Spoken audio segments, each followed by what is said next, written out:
Hello and welcome to SBK Unplugged, Sheldon Bosley Knight's Land and Property Podcast. My name is Kate Gould and I'm the host of the show. Today I am in the studio with our Lettings Director, Rebecca Dean. Hi Rebecca, nice to see you again. Hi Kate, good to be here, thank you. Before we get started, just a quick thank you once again to Mill Street for hosting us in their amazing studio. Thank you very much, guys. So, Becca, today we're going to be talking about the Renters' Rights Bill and just a bit of an update now that it's gone through the committee stage in the House of Lords. And I suppose there's a sense of disappointment because of the 300 or so non-government amendments. None of them were adopted as it went through. I mean, they forensically examined every line, but and over like 7 sessions or so. But there's no commitment from the government in terms of specific court reforms or any additional funding. And I guess in terms of the abolition of Section 21, that's going to be a bit of a concern. How disappointed are you that we're now at this stage where none of those amendments got adopted? I think disappointed, but also not surprised. I think given what is being pushed for, and obviously even when it was the Renters Reform Bill rather than the Renters Rights Bill that we were looking at with the Conservative Party, there was then the desire to abolish the Section 21 notice, to remove fixed term tenancies. So it is disappointing. 339 amends that were proposed for not one of them to be considered. And I think that's more around things like, the rent in advance, which is going to have a big impact on the student market and internationals that are looking to rent in the country. Fixed terms again, I think landlords want that security. I think there's some disappointment that hasn't been considered. I think the abolishment of Section 21, we never expected that to be uplifted. But it is a concern that, in our opinion, that the courts are just not going to be ready. There's not going to be additional resource from what we're being told. Which does, in effect, mean landlords will be waiting longer to get vacant possession of their properties if the tenant doesn't vacate under the notice. Obviously, the notice term under the Section 8 is going to be longer anyway for landlords, so that they've got to make their decision and then wait a little bit longer before they can get vacant possession, and that's if the tenant does then vacate. And at the end of that as well, the landlord is also in a position where, should their circumstances change within sort of 3 to 6 months, because things do change, they can't then re-let the property for 12 months, so 12 months from the vacate date. So it's pressure on landlords, I think, to have to make their decision and stick with it. And my concerns around that are that there's just going to be a lot more empty property, less stock on the lettings market, which is going to push rents up even more. Make it a little bit more difficult for tenants to be able to afford the rents. But also less stock obviously means that there's probably going to be more tenants for landlords to choose from, which in some ways is a positive. But yeah, it's just a big disappointment really all round. And it doesn't really help tenants either, because if there is less stock, then it's going to be a nightmare for tenants. So it's not just a disappointment, I suppose, for landlords, but tenants as well, because I don't think they realise perhaps the implications. No, and stock versus demand has been a problem now that we've been experiencing for a number of years. And, in some ways it's a nice problem to have because it's good for the landlords to be able to have the options when it comes to tenants being put forward, rather than just one application that's going forward. There's potentially 3 or 4, in some cases more. But what it does naturally do is push the rents up. Which makes it more difficult for tenants in general to meet the affordability. But also it's more challenging when they're one of half a dozen applicants going forward for the same property. And we're relying on the information that they've provided to get the landlord's approval. And then, of course, it's references coming back that then make that let a bit more secure. Yeah. So how are you and your teams helping landlords sort of navigate this uncertainty? Because although we anticipate that Royal Assent will be sometime either later this summer or into the autumn, there is no date for any of the implementation, and the government has said it will do it in stages, and they haven't said when these elements are going to be implemented and at what stage. So how are you preparing your landlords? How are you helping them navigate all of this? I mean, the biggest thing is at the moment is that we are preparing. I think the information that I'm getting back from my managers and teams is that we seem to be ahead when it comes to looking at what other agents in our areas are or are not doing. And I think that's the most important thing here. So we're educating our landlords, which is the most important thing. So providing them with regular updates, which are going out kind of fortnightly to 3 weekly at the moment.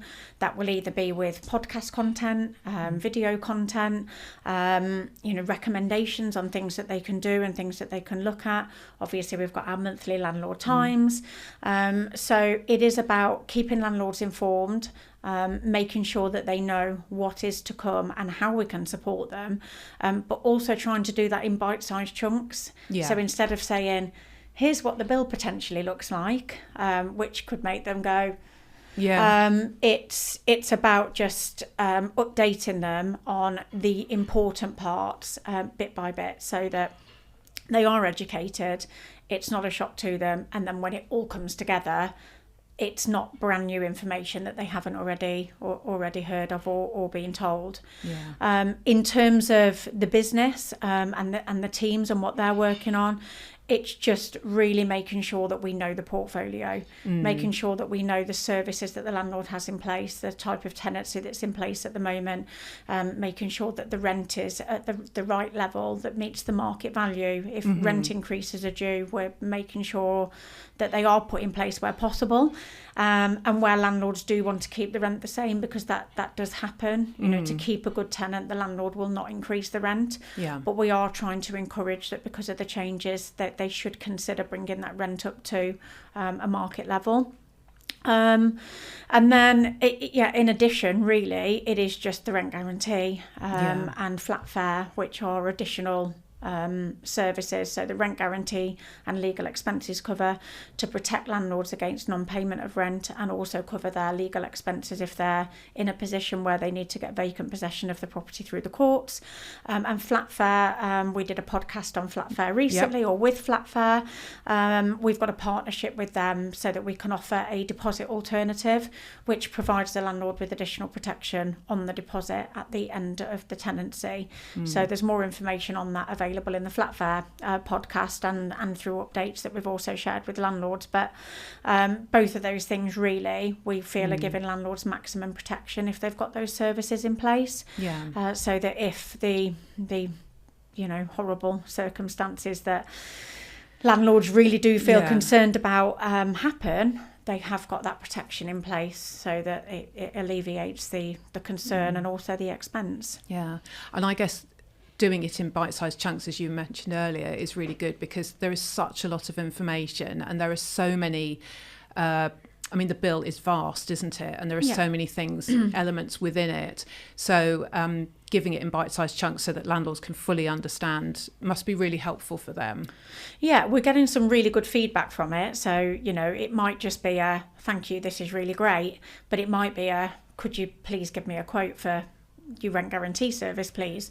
But I think in general, when you do send out a mass email, the response that we tend to get is fairly minimal. So to be receiving 20 to 30 responses every time we send an update out, I think is really fantastic, and just shows that landlords are reading the information, they're watching the videos, they're understanding what's to come, but they're also grateful that we're keeping them up to date and up to speed with things that are happening, but also offering that guidance on what they can do to protect their portfolio, their investment. Yeah, because it is going to be a massive change to the sector. So what advice would you give landlords now, with the changes that are to come, what would be the key pieces of advice? I think really it's to, so if you're a landlord with Sheldon Bosley Knight, please read the updates, look at the updates that we're sending out, watch the podcast or at least listen to them if you've got time to do so, because they are really informative and we're putting this together for you, for our landlords. So, be informed, make sure that you know what is to come. I think consider rent guarantee. If you haven't already got a rent guarantee service with Sheldon Bosley Knight, please consider that. The one that we offer is through HomeLet, and we consider that to be the best that is available in the market in terms of the cover that you get from both the legal expenses and the rent guarantee side of things. And I think as well, just look at your portfolio, make sure that you've got the rent at the level that it needs to be. I mean, obviously, on a fully managed service, that's our duty as an agent for you, to make sure that your portfolio is up to date. But take our advice, make sure that things are brought up to date, and that the rent is at the right level. But also just look at additional services that are available to you as well as a landlord, because it is all there to protect your interests.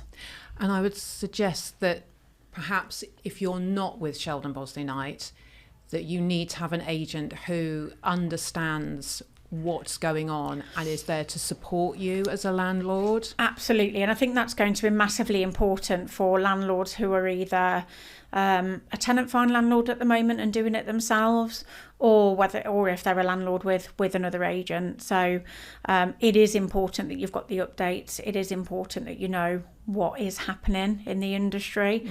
So if you're not getting that information with your current agent, or if you are doing it yourself, which we know can feel like it's another full-time job, and on top of work and children and life in general, it really is worth considering that managed service. So absolutely important. Yeah, because I guess it's peace of mind, isn't it, when you've got an agent who is there to support you throughout all of these changes, and it's just a peace of mind that they are on top of it and that they will guide you in the right direction. Absolutely. And I think at times it can be a bit of a scare fest. I think that's how it can be perceived.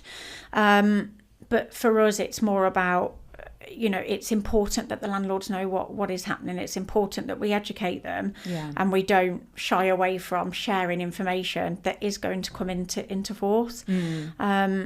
Hiding away from it and not sharing it because of the fear of pushing landlords out of the market, which we are seeing happen at the moment, unfortunately. Not just because of a fear of the unknown, but also because sometimes landlords feel that it's just not right for them to continue as a landlord anymore. They don't feel that they're getting the best out of their investment. But I think there's going to be more risk of landlords exiting the market if they don't know what's going on than there is if they've been kept informed. Yeah, and there are lots of positives still. With the supply issue, there are lots of opportunities for landlords who have a portfolio perhaps to increase the size of their portfolio and provide the homes that tenants absolutely need. So there are a lot of opportunities for landlords. So it isn't a scare fest. It's very much still a good time to be a landlord.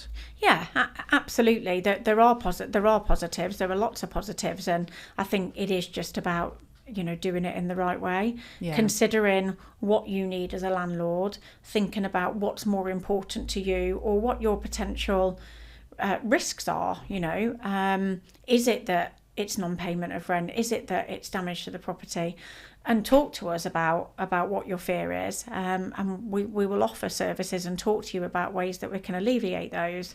But there are lots of positives, and the good thing is as well is that although we are seeing landlords exit the market at the moment, we are also seeing investors continue and landlords come back into the market as well. So yes, lots of positives, and I think it's just, as usual, riding the storm and coming out of it the other side. Yeah. So if you're going to be a landlord, get a good agent like Sheldon Bosley Knight, and you will be in good hands. Yeah. So thank you very much, Becca, for your insight and information today. Really good to have you back in the studio. And thank you very much for watching, and we'll see you again next time.